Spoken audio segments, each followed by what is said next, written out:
दोस्तों, क्या बाकी में ऐसा हो सकता है आपकी उम्र 80 साल के अनुसार ब्रह्मांड के उम्र अरबों खरबों साल के हो, यानी कि कोई आदमी 80 साल तक अपनी जीवन काल गुजर चुके हैं तो इस 80 साल ब्रह्मांड के लिए अरबों साल की बराबर हो, जिसके मतलब ये हुआ कि ब्रह्मांड के उम्र केवल 80 साल की होगा। क्या बाकी में ऐसा पॉसिबल है? शायद आप सोच रहे होंगे ऑफकोर्स नहीं, क्योंकि हम जानते हैं ये 60 सेकंड में 1 मिनट, 60 मिनट में 1 घंटा, 24 घंटा में 1 दिन रात, 30 दिनों में 1 महीना और 12 महीनों में 1 साल। इसी तरह टाइम जो है स्टेप बाय स्टेप आगे की ओर बढ़ते हुए हर चीज या ऑब्जेक्ट की जीवन काल बीत जाते हैं। लेकिन ये कैसे पॉसिबल है ब्रह्मांड की उम्र अरबों साल की जगह केवल मात्र कुछ सालों की हो? आपके बात सही है कि ब्रह्मांड केवल 80 साल के हो, ऐसा कभी भी नहीं हो सकता। लेकिन अगर हम टाइम स्केल में धरती को छोड़ के गैलेक्सी की बात करें तो यहाँ आपको टाइम कुछ अलग तरह, यानी आपके सोच से उल्टा नजर आएगी। जहाँ ग्रह, तारों, गैलेक्सी, कई सारी ऑब्जेक्ट और ये पूरी ब्रह्मांड के जो उम्र मिलेगी शायद वो आपके जीवन काल के बराबर हो। परंतु बात है इसमें ऐसी कौन सी मिस्ट्री छिपी है जो हम ब्रह्मांड को इतनी कम उम्र की समझ रहा है? आखिर टाइम स्केल में ब्रह्मांड की उम्र वास्तव में कितनी हो सकती है? बेसिकली वैज्ञानिकों के अनुसार अब तक हम जानते आए करीब 14 अरब साल पहले ब्रह्मांड की शुरुआत हुआ था। ये बिल्कुल राइट। लेकिन हम यहाँ पर ब्रह्मांड के कुछ अलग नजरिया या टाइम स्केल की बात कर रहे हैं, जहाँ आपको ब्रह्मांड की उम्र अरबों खरबों सालों की जगह केवल कुछ सालों की नजर आएगी। पर बात है आखिर ये कैसे हो सकता है? मान लीजिए आपके पास एक साइकिल है। आप इस साइकिल के चाका या व्हील को सामने लाते हैं। सबसे पहले दोस्तों, हर एपिसोड में मैंने आप सभी को नेचुरल तरीके से समझाने की कोशिश करता हूँ, तो इस बात को गौर से समझना। तो जैसे कि इस व्हील या चाका पे हम 2 पॉइंट मार्क कर देते हैं, पॉइंट ए और पॉइंट बी। आप इस व्हील को केवल 2 सेकंड टाइम के लिए घुमाते हैं।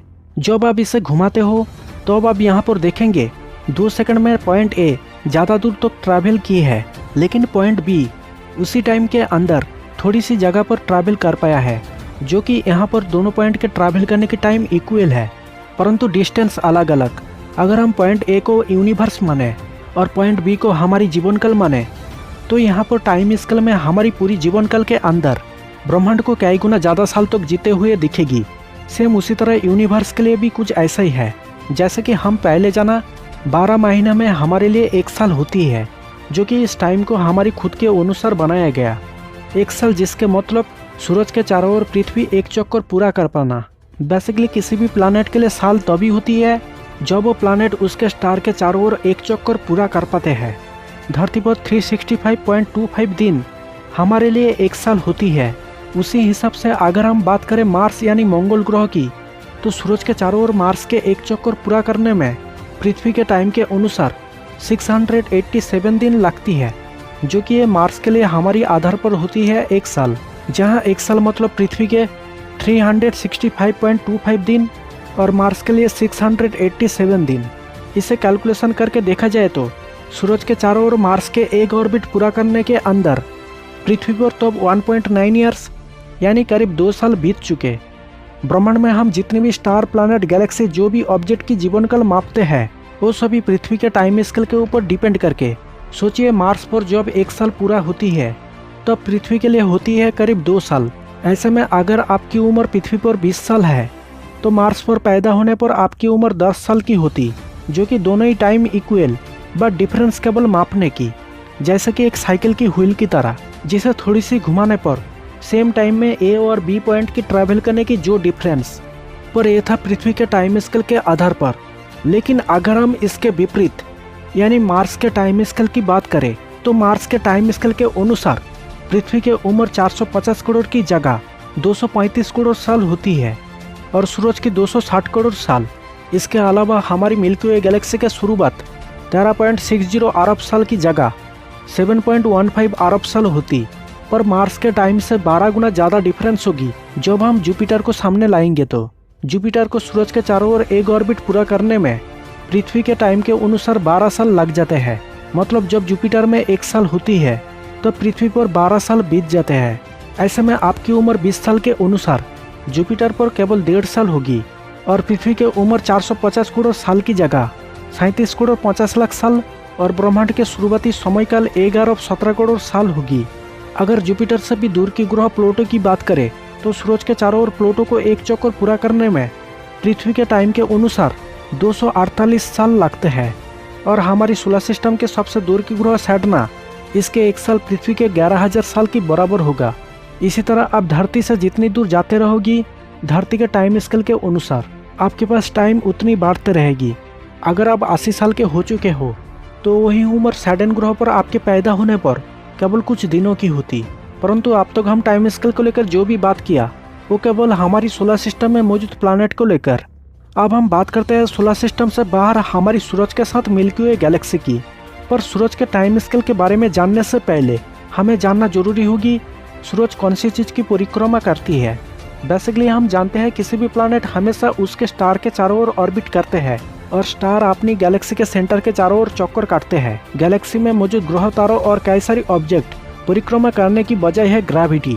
एक ग्रेविटी सारी ऑब्जेक्ट को ग्रेविटेशनल फोर्स के जरिए स्ट्रक्चर में समय रखते हैं।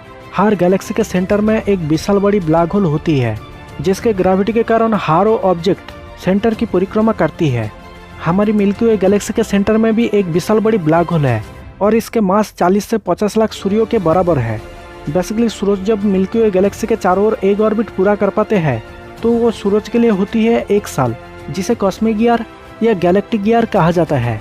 वैज्ञानिकों के अनुसार गैलेक्सी के सेंटर के चारों ओर सूरज के एक परिक्रमा को पूरा करने में करीब 23 करोड़ साल लग जाते हैं। लगभग 1 लाख लाइट ईयर्स में फैली मिल्की वे गैलेक्सी के इतनी विशाल बड़ी स्ट्रक्चर में सूरज के टाइम स्केल को निकलना बाकी में आपको हैरान कर देगी। करीब 220 किलोमीटर पर सेकंड की रफ्तार में रिमूव करते हुए सूरज जब एक ऑर्बिट को पूरा किया था तब इंसान तो दूर की बात, धरती पर डायनासोर के भी जन्म नहीं हुआ था। सूरज अब तक मिल्की वे गैलेक्सी के 20 चक्कर लगा चुके हैं, जिसके मतलब ये हुआ कि सूरज के उम्र 20 galactic year.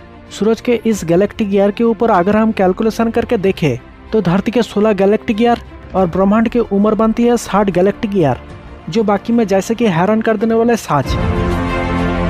Basically galactic year वो है जो टाइम स्केल को छोटा करके ब्रह्मांड को समझने के लिए आसान कर देती है, मानो कोई फ्लेक्सिबल चीज को कंप्रेस करके छोटा करना जैसा। अगर हम इस गैलेक्टिक टाइम स्केल में इंसानों के साथ तालमेल करके देखें तो आज से केवल 60 लाख साल पहले हम इंसानों की प्रतिरूप में आए थे, जो गैलेक्टिक ईयर में 0.026 या 10 गैलेक्टिक दिन बनती है। अगर आप सोच रहे हो 10 गैलेक्टिक दिन में 60 लाख साल बीत सकती है तो क्या होता अगर हम हमारी जीवन काल 80 साल के जगह 80 गैलेक्टिक दिन होती। देखा जाए तो इस तरह जिंदगी जीना सच में ऐसा कभी भी पॉसिबल नहीं, जो कि जिसे हम 10 गैलेक्टिक दिन समझ रहे हैं उसके हर सेकंड हमारे लिए 1 साल के बराबर होगा। जैसे कि हमारी धरती 80 साल में सूरज को एक बार ऑर्बिट करती तो सोचिए धरती पर हमारी जीवन काल केवल 1 दिन के लिए होती। बेसिकली गैलेक्टिक ईयर के कैलकुलेशन में समय लंबी होती है, लेकिन डिफरेंस होती है केवल मापने की। ऐसा नहीं है कि इसमें आप लंबी समय तक जिंदगी जी सको। जिस तरह एक साइकिल के चक्का या व्हील को थोड़ी सी घुमाने से टाइम इक्वल होने पर भी डिफरेंस केवल दोनों पॉइंट के दूरी को मापने की। इसीलिए आप उल्टा नज़र से सोच सकते हमारी पूरी जीवन काल में ब्रह्मांड के लिए कई अरबों साल गुजर गए होंगे। टाइम स्केल में ब्रह्मांड को लेकर ये पूरी बातें केवल हमारी सिद्धांतों के ऊपर डिपेंड है, क्योंकि टाइम या समय हमारी खुद की बनाया हुआ, जिसे धरती पर हर ऑब्जेक्ट या चीज़ की गतिविधि या परिवर्तन मूवमेंट पर मापने के लिए बनाया गया। अगर ब्रह्मांड में कोई दूसरी सभ्यता होगी तो शायद उनके टाइम स्केल में हमारी धरती के उम्र को करोड़ की जगह केवल मात्र कुछ ही दिनों की लगती होगी। इससे आप अंदाजा लगा सकते हैं टाइम असल में टाइम नहीं है। तो दोस्तों ये वीडियो आपको कैसे लगी और इसके ऊपर आपके क्या विचार है हमें कमेंट करें।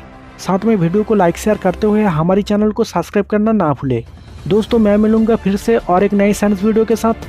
तब तक के लिए जय हिंद, वंदे मातरम। आपकी दोस्त शिव प्रसाद।